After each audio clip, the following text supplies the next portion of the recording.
हल्लीच्या युगात सगळेच डाएट फॉलो करतात।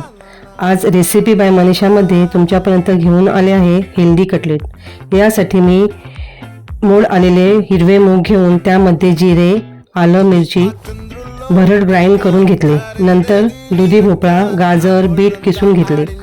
या सर्व मिश्रणामध्ये बेसन, मीठ, जिरेपूड, धणेपूड, बडीशेप पूड एकत्र करून छोटी छोटी टिक्की करून घेतली।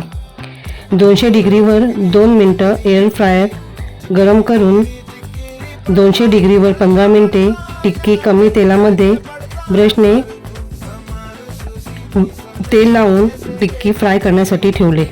एअर फ्रायर थंड झाल्यानंतर टिक्की काढून घेऊन छान सर्व केले आहे।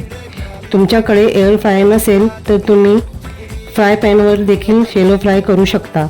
ही रेसिपी तुम्हाला कशी वाटली मला कमेंटमध्ये नक्की सांगा।